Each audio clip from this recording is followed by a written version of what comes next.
안녕하세요. 오늘도 사연살롱을 찾아주셔서 감사합니다. 저는 40대 초반의 여성이에요. 저는 코로나가 발생하기 전에 또래보다 늦은 결혼을 했다가 이혼을 했었어요. 지들만 아는 남편과 신우가 똘똘 뭉쳐서 저를 정말 힘들게 했거든요. 늦게한 결혼이라고 참고 살아보려다가 완전 학을 띠고 말았죠. 남편은 생활력 강하고 경제관념이 철저한 사람이었어요. 장학생으로 대학을 다니고 취직 후에도 남들보다 더 열심히 일했다고 하더라고요. 결혼하고 생활비를 나눠서 낼 때에도 자잘한 것까지 꼼꼼히 볼 정도였죠. 또 각자 낸 생활비와 우리가 쓴 게 얼마나 차이가 나는지 월말이면 일일이 대조하면서 계산하곤 했어요. 우리 생활비 더는 안 내도 될 것 같아. 그런데 선미 너 지난주에 이거 12만원 쓴 건 뭐야? 그리고 또 바로 11만원 긁었던데? 뭔데 이렇게 많이 써? 그때 우리 회사 사람들 집에 왔었잖아. 진짜 몇 명이나 왔다고 이만큼이나 쓰는 건데 뭐 그때 보니 별거 차린 것도 없더만. 어디서 샀길래 이렇게 돈이 많이 나가? 6명 오는 건데 그 정도도 안 써? 음식 재료만 산 게 아니라 그릇도 부족해서 더 산 거잖아. 아, 이럴 거면 나가서 먹지. 뭘 집으로 부르는 거야. 이제 사람들 집에 올 일 없지? 좀 아껴 쓰자. 듣기 싫어하지만 말고. 다 우리 좋자고 이러는 거잖아. 근데 창호씨, 요즘 물가 오르는 거 모르는 거 아니야? 아니, 식당에서 밥 먹는 것만도 얼만데 저 정도도 안 쓰고 집에서 손님을 치러. 좀 현실적으로 보라고. 정 안 되면 도매하는 데를 찾아보든가. 그 재래시장 큰 데 있잖아. 그런 데서 장을 봐오라고. 뭐라고? 거기까지 왔다 갔다 하는 기름값이 더 들겠다. 저도 돈을 벌고 똑같이 생활비를 내는데 제가 조금이라도 돈을 더 쓴 것 같으면 너무 깐깐하게 구니 짜증이 났어요. 넌 자꾸 우리가 똑같이 돈 낸다고 하는데 그렇다고 해도 여기 전세 누가 마련했냐? 내가 했잖아. 네가 집안에 넣어놓은 가구나 세간이나 가전제품 얼마나 된다고 그래. 정 이런 식으로 할 거면 네가 생활비를 더 내든지 해. 너무 계산적으로 보니 남편이라도 냉정하게 느껴졌고 자꾸 자기가 신혼집 전세비 마련한 걸 들먹여서 자존심도 상했어요. 그래서 저는 친정엄마가 남편 몰래 보내주는 용돈을 쓰기도 했고 남동생이 가끔씩 나 혼자 맛있는 거 사 먹으라며 보내주는 걸로 제가 사고 싶은 걸 살 때도 있었어요. 그렇게 쓴 돈은 영수증을 가계부에 두지 않았고요. 처음 몇 달이야 남편이 신혼집 전세 자기가 다 했다며 저 쓰는 걸 통제할 때마다 그러려니 했죠. 그도 그럴 게 저희가 살던 동네가 좀 부촌이었거든요. 멀지 않은 데에 시설 좋은 어린이집에 유치원도 있었고요. 또 남편은 일만 하고 자기 개발에만 힘을 쏟는 타입이라서 친구들 만나는 일도 별로 없었고 취미도 딱히 없었어요. 그런 남편이 안 됐다는 생각에 남편 퇴근 시간에 맞춰 헐레벌떡 집에 와서 좋아하는 걸 만들어주곤 했죠. 하지만 시간이 가면서 돈 가지고 저한테 핀잔하는 일이 많아지고 자꾸 자기가 신혼집 얻은 걸 공치사하니 조금씩 지치더라고요. 그러다가 결혼하고 남편과 제가 첫 휴가를 맞게 됐어요. 저희는 사람 많고 더운 여름 말고 가을에 같이 휴가를 쓰자고 서로 말을 맞췄었거든요. 덥고 힘들었던 여름 내내 휴가만 기다리고 있었기 때문에 저는 정말 기대를 많이 하고 있었어요. 게다가 결혼하고 처음 같이 가는 휴가였으니까요. 남편은 자기가 노는 건 잘 모르니까 저더러 휴가 계획을 세우라고 하더라고요. 그래서 저는 남편이 좋아할 만한 걸 위주로 생각을 해놓았죠. 그런데 휴가를 얼마 남기지 않고 남편이 생각지 못한 말을 했어요. 참, 우리 누나도 같이 가는 거 알지? 누나가 나한테는 엄마나 마찬가지잖아. 누나한테 잘해야 돼. 그러니까 누나 어디 가고 싶은지 물어봐서 거기에 맞춰서 가자. 어? 저번에는 나보고 다 알아서 하라고 했잖아. 그래, 네가 알아서 해. 누나한테 어디 가고 싶으냐, 뭐가 좋으냐 물어본 다음에 네가 알아서 하라고. 이건 아무리 좋게 생각하려고 해도 저는 무슨 비서나 심부름꾼이 된 것 같은 기분을 떨칠 수가 없더라고요.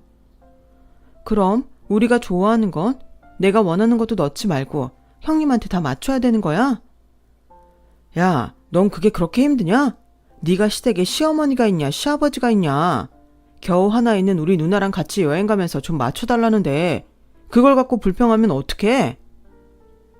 남편은 결혼 전에도 4살 차이인 누나가 자기 울타리였다며 정말 잘해줘야 된다고 늘 말하긴 했어요.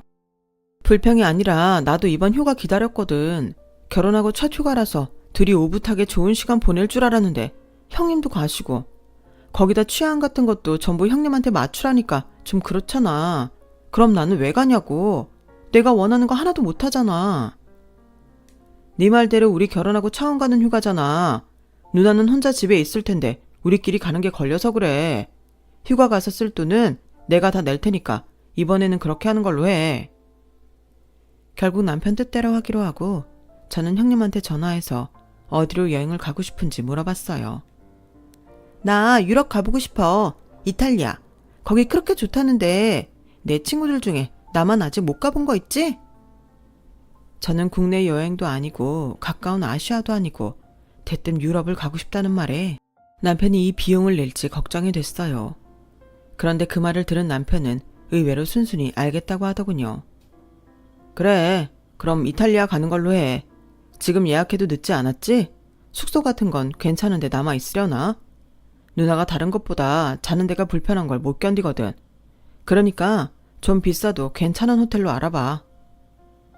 남편은 선뜻 카드까지 내주면서 좋은 데로 예약을 하라는데 그때는 정말 놀랐어요. 어쩌면 이 사람은 쓸 때는 쓸 줄 아는 사람인가 보다 그런 생각까지 했었죠. 시누이는 그토록 가고 싶어 했던 이탈리아에 가게 됐다며 신이 났고 여행 가는 날 공항에서도 아주 날아갈 것처럼 저희한테 뛰어오더라고요. 그 커다란 짐가방을 끌고서 말이에요. 창호야, 나 이거 몇 년 만에 해외여행인지 몰라. 저번에는 친구들 다 같이 동남아 간다는데 나만 못 갔잖아. 그놈의 장사 되지도 않는 옷가게 한다고 몇 년 동안 발목 껴서 어디 가보지도 못했는데 이탈리아라니. 그것도 너랑 이렇게 가니까 진짜 너무 좋다. 그러게, 누나 그동안 돈도 안 되는 일 한다고 고생했네. 관둔 김에 그냥 푹 쉬어. 그리고 앞으로는 우리 휴가 때마다 누나 가고 싶은 데 다 갈 거니까 쭉 리스트 뽑아놔. 저는 그 말을 듣는 순간 머릿속이 하얘졌어요. 앞으로도 쭉 휴가 때 시누이가 가고 싶은 데 같이 간다는 소리니까요. 분명 저한테는 결혼하고 첫 휴가니까 자기 누나랑 같이 보냈으면 좋겠다고 했는데 이게 무슨 소린가 했어요. 저는 여행 내내 두 사람 뒤치다거리만 하느라 제대로 즐기지도 못했어요. 두 사람은 마치 저는 없는 것처럼 자기 둘이서만 얘기하고 둘이 가고 싶은 데만 가고 먹고 싶은 것만 먹는데 얼마나 소외감을 느꼈는지 말로 다 할 수 없었죠. 아니, 올케는 놀러온 사람 표정이 뭐 그래? 나랑 와서 싫다고 대놓고 시위하는 거야? 아니에요, 형님. 그런 건 아니고 제가 끼어들 자리가 없는 것 같아서 그래요. 무슨 그런 말이 있어. 지금 여행 같이 온 게 어딘데. 내가 오랜만에 내 동생하고 얘기 좀 했다고 삐지는 거야? 그런 게 아니고요. 아니에요. 제가 괜한 말 했네요.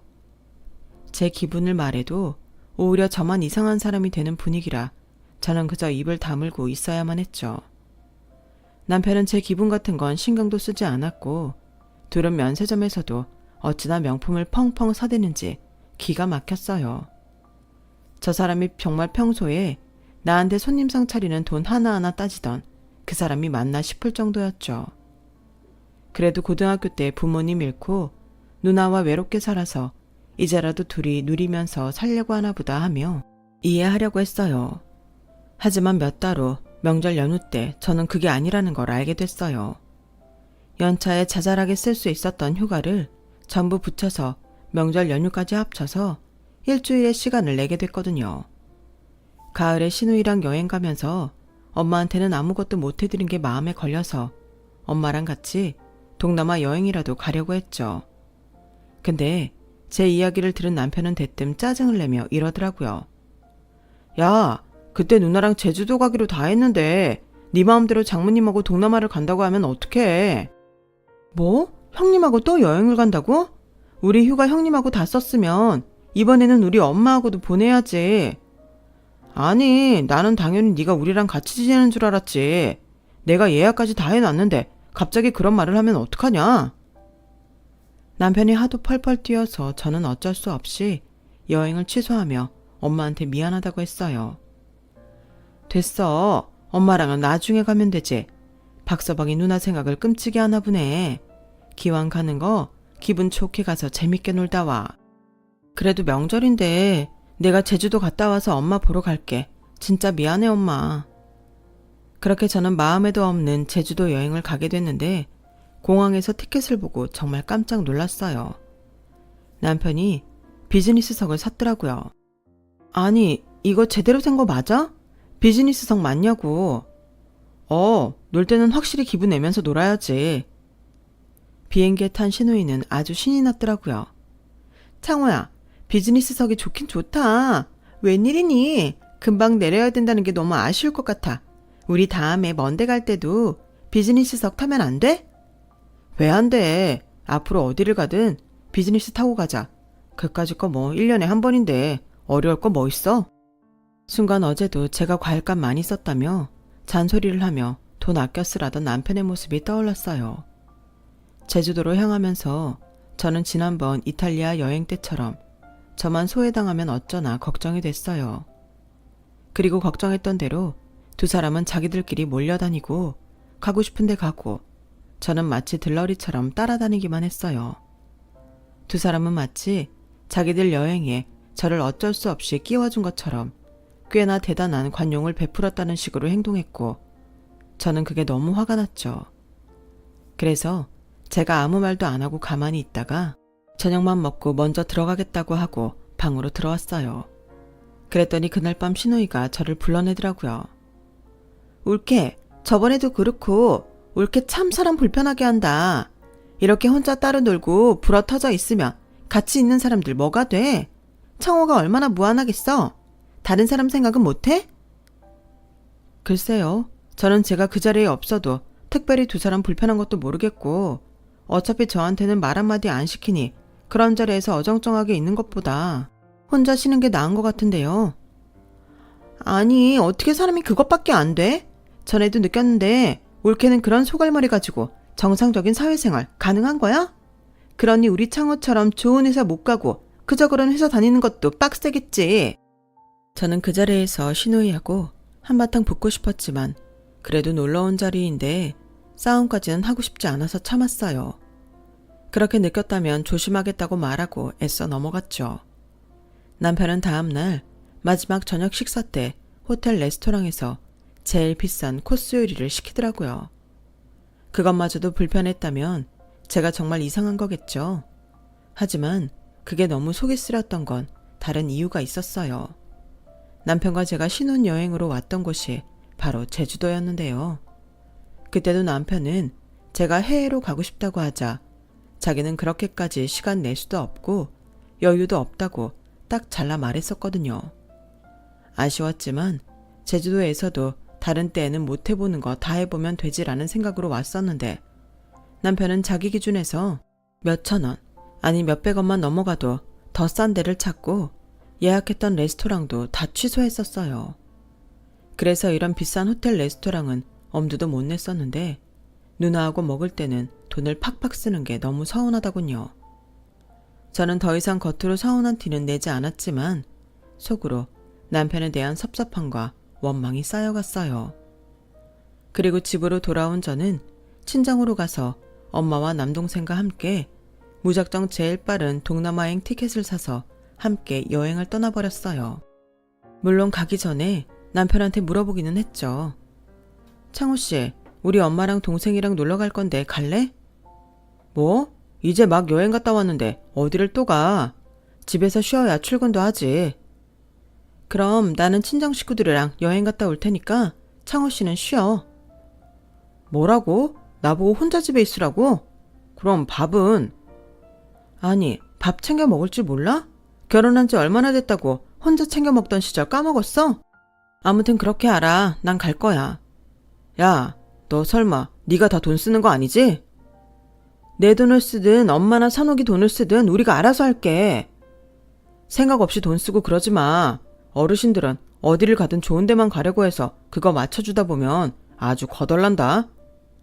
걱정하지 마. 설마하니 내가 창호 씨보다 더 좋은 데만 골라서 가고 그러겠어? 제 마지막 말이 뜨끔했는지 남편은 입을 다물더라고요. 물론 얼굴에는 불만스러운 표정으로 가득했죠. 제가 막 여행을 가자고 하니 엄마도 남동생도 좀 당황했지만 결과적으로 저희는 동남아에 가서 정말 좋은 시간을 보내고 왔어요. 사실 저는 대학생 때 아빠가 돌아가셔서 엄마와 남동생만 있거든요. 엄마는 저희가 다 큰 다음에 홀로 되시긴 했지만 그래도 저희 남매 마지막까지 책임지시기 위해 힘든 내색 한번 안 하시고 끝까지 최선을 다하셨어요. 그래서 결혼할 때에도 엄마가 이것저것 보태준다는 걸 제가 한사코 거절하고 적금 들었던 것만 썼어요.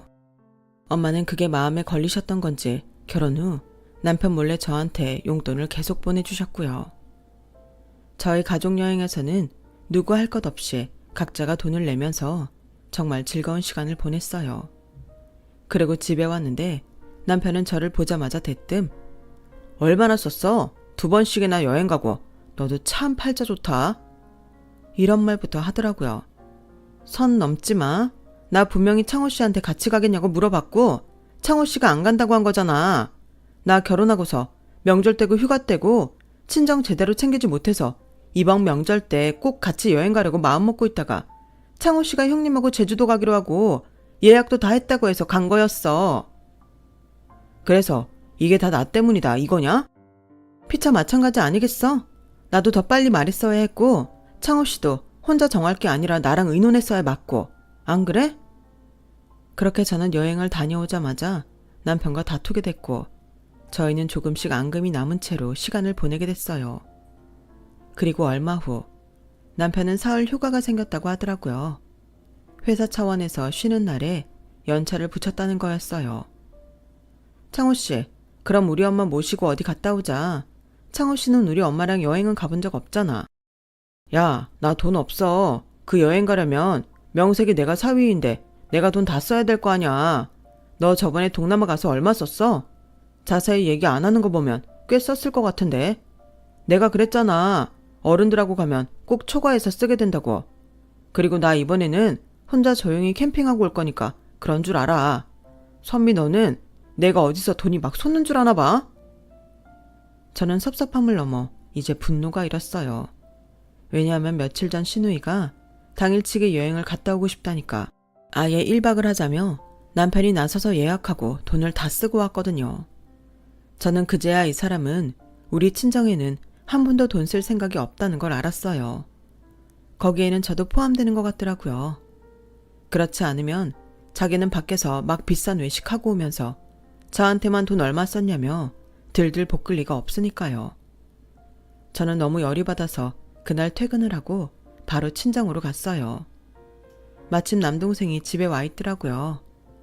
남동생은 원래 회사 근처에서 혼자 살았거든요. 남동생은 저를 보더니 걱정스러운 표정으로 말했어요. 무슨 일 있어? 얼굴빛이 왜 이렇게 안 좋아? 저는 요 며칠 남편과 있었던 일을 얘기하며 한탄을 했어요. 지난 명절에 우리 갑자기 동남아 갔었잖아.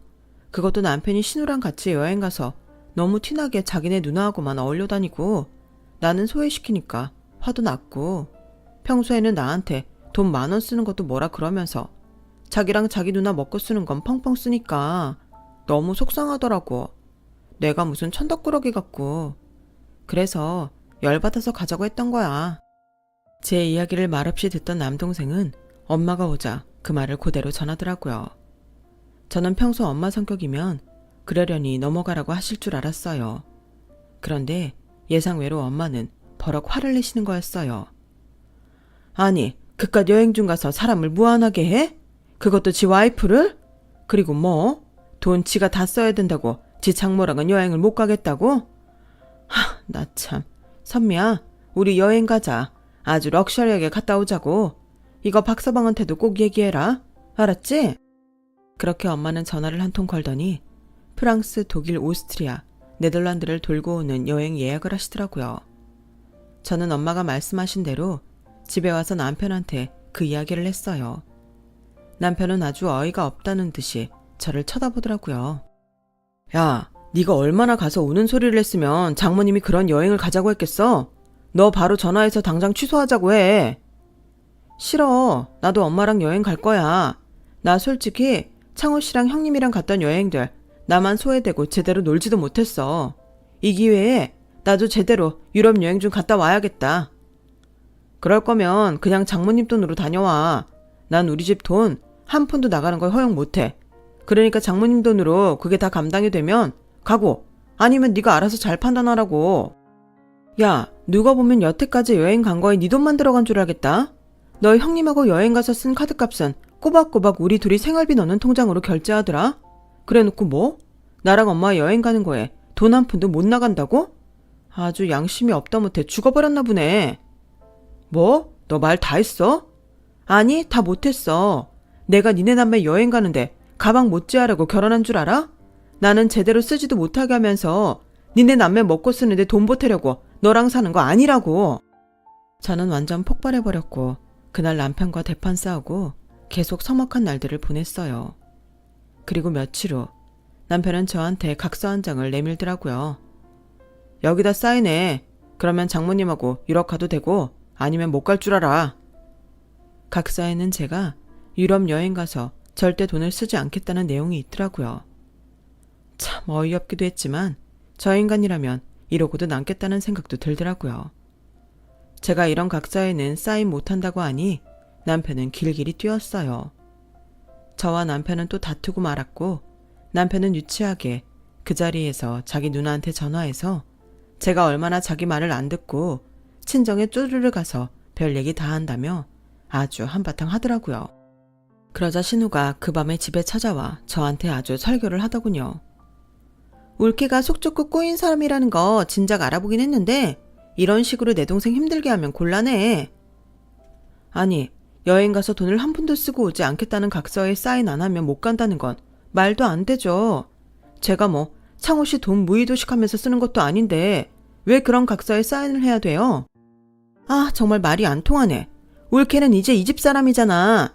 근데 친정에 가서 이 집 돈을 함부로 쓰겠다고 하면 되겠어? 안 되겠어? 그럼 창호 씨가 형님한테 펑펑 쓰는 건 괜찮고요. 그걸 저희 생활비 통장으로 메꾸는데요. 거기에는 제 돈 안 들어가나요? 참나, 그런 걸 일일이 따지고 사는 거야? 어머 창호야, 너 얘랑 피곤해서 어떻게 사니? 창호 씨가 제가 친정에 돈 한 푼이라도 쓸까봐 이렇게 난리인데 저라고 안 따질 수 있어요? 요즘이 무슨 조선시대도 아니고 여자가 결혼했다고 무조건 친정은 버리고 시댁에 다 맞추는 건 시대착오적인 거죠. 전 솔직히 아직도 이런 집안이 있을 줄은 꿈도 꾸지 못했네요. 울케, 원래 이렇게 버르장머리 없고 윗사람한테 따박따박 말대답하는 사람이야? 선미, 넌 뭘 잘했다고 이렇게 큰 소리냐? 내가 누나 불러서 잘 마무리하려고 했으면 순순히 따라야지. 뭘 더 따지고 들어. 아, 그러셔? 넌 내가 친정엄마랑 못 떨어지는 어린애 취급하더니 넌 네 누나한테 부부싸움까지 심판을 보라고 해? 어디 해봐. 그럼 나도 엄마 부를 테니까.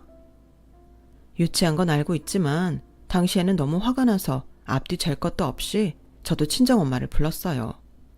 그런데 엄마도 잘 됐다며 이참에 결판을 내자고 아주 벼르고 저희 집에 오셨더라고요. 일단 친정엄마가 오자 신우이가 당황해서 어쩔 줄 모르더라고요. 아니, 그냥 애들끼리 말다툼 좀 한 것뿐인데 이렇게 사돈 어르신까지 오시니 참 난감하네요.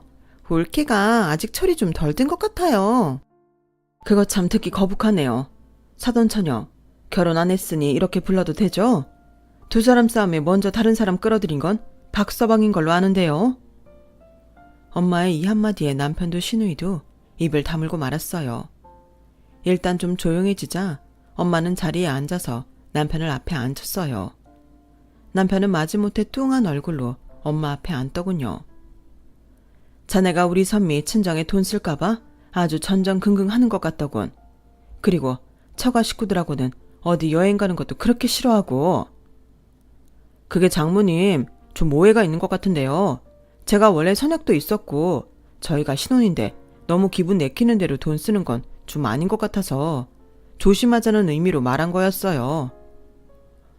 아, 그래? 오해? 그럼 자네 땡땡 호텔에 와서 풀장에서 여자들이랑 깔깔거리며 놀던 것도 오해인가? 바로 며칠 전에 말이야. 그 말을 들은 남편은 얼굴이 파랗게 질려서 엄마를 쳐다봤어요. 옆에 있던 신우이가 어쩔 줄 몰라 하며 남편과 엄마를 번갈아 보더군요. 어머, 사돈 어르신, 어디서 무슨 말을 들으셨는지 몰라도 그건 정말 잘못하신 거예요. 우리 창호 일하는 것밖에 모르는 애예요. 사실 저는 그 이야기를 바로 전날 남동생한테 들었어요. 엄마가 지인을 만나러 호텔에 갔다가 여자들하고 호텔 풀장에서 아주 신나게 놀고 있는 걸 봤다고요. 알고 보니 남편은 대학 동창이 IT 사업을 하자고 해서 바람이 잔뜩 들어 비싼 호텔로만 놀러 다니는데 아주 푹 빠져 있었어요. 그럴 리가요. 제가 이 두 눈으로 직접 본 건데요. 그 뭐라더라? 컴퓨터 엔지니어라는 대학 동창하고 사업한답시고 그러고 돌아다닌 거 좀 됐다던데? 내가 여기저기 듣는 게도 많고 나 대신 봐주는 눈도 좀 많아. 투자회사를 좀 규모 있게 하다 보니 그렇게 됐네. 이 말에 남편과 시누이는 눈이 더 휘둥그레져서 저희 엄마를 쳐다보더라고요.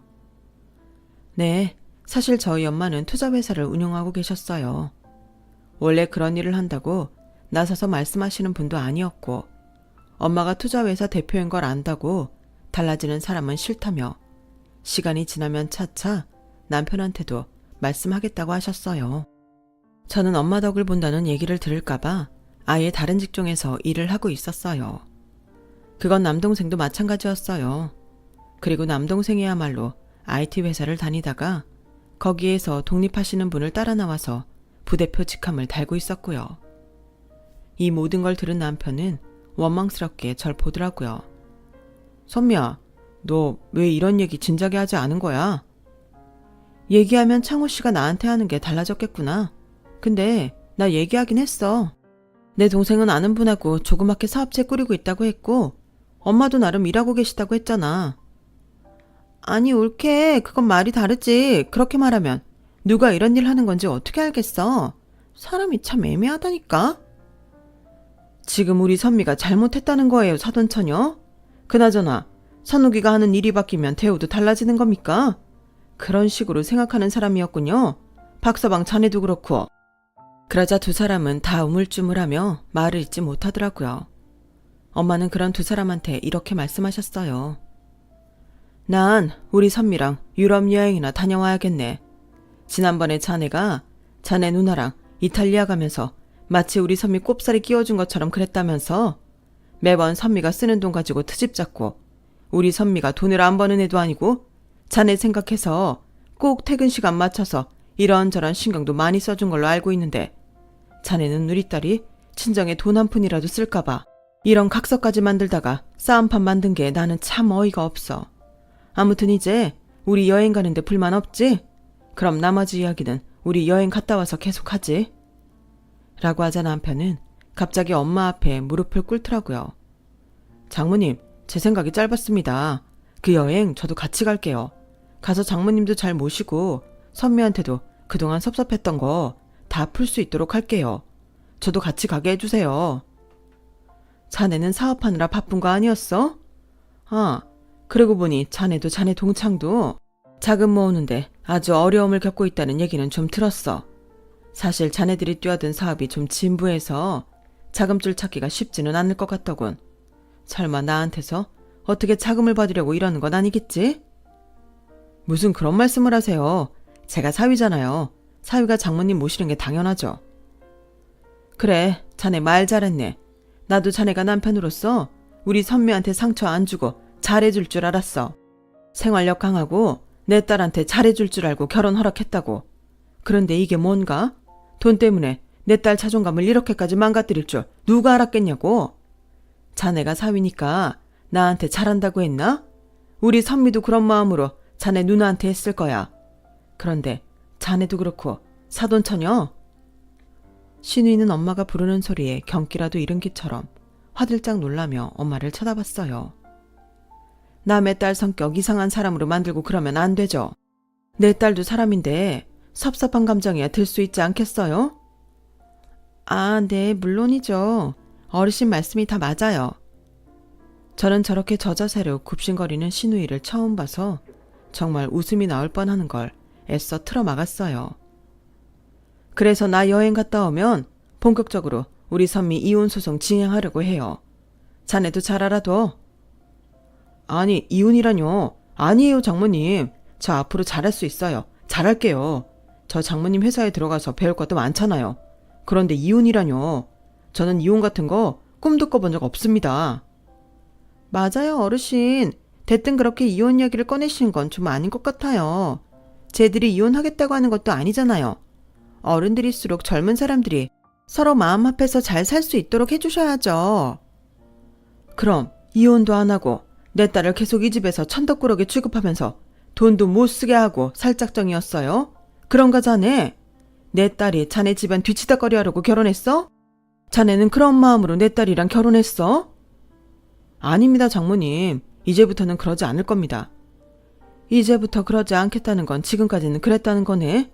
그건 나나 우리 선욱이가 뭘 하는지 알았으니까 달라지겠다 이거지? 그리고 내 회사에 들어와서 뭘 하겠다고? 내가 언제 자네 우리 회사에서 받아준다고 했나? 그리고 자네가 사업하겠다고 벌려놓은 건 어쩌고? 아, 저는 단지 어차피 그 회사 이 사람이 물려받으면 제가 같이 운영하는 게 맞지 않나 해서요. 그러니 미리 들어가서 일을 배우겠다는 뜻이에요. 맞아요, 어르신. 우리 창호가 그런 뜻으로 말씀드린 거예요. 사실 피부치만큼 믿을 만한 사람이 또 어디 있겠어요? 어르신도 우리 창호 생활력 강한 거 보셨다고 했죠. 그만큼 일도 잘하는 애예요. 정말 신우이도 남편도 눈치가 없어도 이렇게 없을 줄은 몰랐어요. 이런 상황에서 우리 엄마 회사에 들어오겠다니, 나중에 물려받는다 이런 말을 하다니요. 엄마도 기가 막히다는 듯 두 사람을 쳐다봤어요. 누가 피부치고 물려주긴 뭘 물려줘? 내 딸이랑 이혼할 사람을 내가 뭘 보고 믿어? 엄마가 정색을 하고 싸늘하게 말하자 두 사람은 얼어붙어서 그저 쩔쩔 매기만 하더라고요. 저도 두 사람의 뻔뻔함에 분노가 치밀었어요. 그리고 아직 엄마가 정정하신데도 나중에 물려받겠다는 얘기부터 하는 걸 보니 둘 다 어떤 인격을 가졌는지 너무 잘 알겠더라고요. 결국 두 사람이 저렇게 180도 자세가 바뀐 건 다 돈 때문인 거죠. 그게 너무 눈에 보이니 화를 넘어서 씁쓸하기만 하더군요. 자네 그렇게 눈치가 없으니 그런 아이템으로 사업을 하겠다고 돌아다니고 자금줄도 못 잡는 거야. 아니 어르신, 그래도 말씀이 너무 심하시네요. 우리 창호 그렇게 머리 나쁜 애 아니에요. 나쁜 거 맞아요, 사돈처녀. 앞으로를 위해 진지하게 충고하는데 정말 동생을 위하고 싶으면 정신 차리고 다른 회사 얼른 들어가라고 하세요. 그게 아마 사돈처녀 신상에도 좋을 거예요. 하나 있는 동생이 다 말아먹으면 사돈처녀는 누구 돈으로 명품 사고 여행 다닐 건데요. 사돈처녀는 그런 돈 벌 능력도 없잖아요. 아, 정말 갈수록 말씀이 지나치시네요. 그게 어른이 할 소린가요? 틀린 말 한 것도 없잖아요. 내가 지금 존댓말로 존중해 줄 때 그러겠다 하는 게 낫지 않겠어요? 어른 어쩌고 나한테 훈계할 게 아니라. 그럼 저는 선미 데리고 갑니다. 원래는 여행 갔다 와서 추위를 봐가며 진행할 생각이었는데 이런 꼴을 보니 단 1초도 더 내 딸 여기 있게 하고 싶지 않네요. 선미야, 가자. 저는 이미 엄마한테 이혼하고 싶다고 말한 상태였고 마음의 준비도 다 되어 있었어요. 그럼에도 선뜻 그러겠다 하지 못한 건 남편에 대한 믿음 때문이었죠. 이 사람이 원래는 괜찮은 사람일 거다. 성격이 좀 안 좋긴 해도 사실은 성실하고 좋은 사람일 거라는 거요. 그런데 와이프인 저한테까지 말도 안 하고 같지 않은 사업에 뛰어들어서 매일 놀자판으로 산다는 말을 들으니 저 역시 엄마처럼 더는 같이 있고 싶지 않았어요. 저와 엄마가 집을 나가려고 했더니 남편이 저희 앞을 가로막았어요. 그리고 다시 무릎을 꿇고는 아주 싹싹 빌더라고요. 장모님, 선미야, 제가 잘할게요. 앞으로 돈 가지고 쪼잔하게 굴지도 않을 거고요. 선미 원하는데 다 보내주고 제가 선미 잘 챙겨줄게요. 그리고 안 되는 사업은 정리하고 장모님 하시는 일 잘 배우겠습니다. 한 번만 믿어주세요. 나 자네 장모 아니야. 자꾸 장모님 하지 마라. 아직 이혼한 것도 아니잖아요.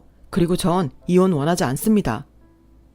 내가 지난 1년간 자네한테 들었던 장모님 소리보다 오늘 하루에 들은 장모님 소리가 더 많은 건 아나?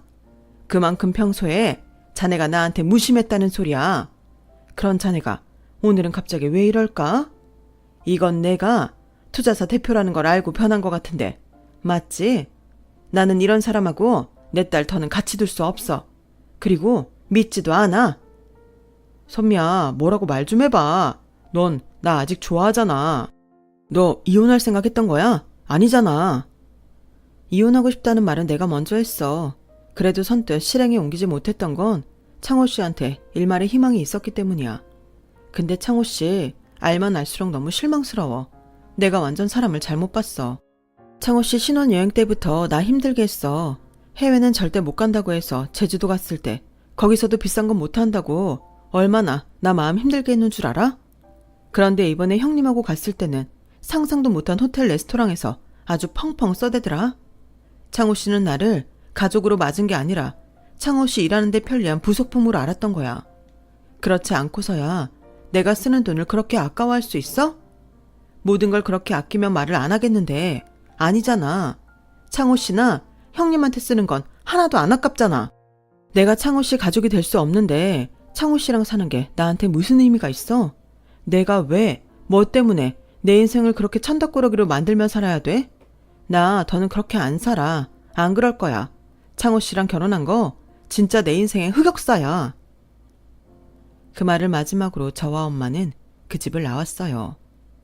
그날 밤 친정에서 잠을 자려는데 그렇게 눈물이 날 수 없더라고요. 결국 새벽에 통곡을 하는 저를 엄마가 와서 달래셨어요. 이렇게 힘든 걸 왜 참고 있었어? 네가 엄마가 없어, 동생이 없어. 멀쩡한 친정 놔두고 왜 그렇게 속에 담고만 있었던 거야? 라며 엄마도 같이 울며 제 어깨를 끌어안으셨죠.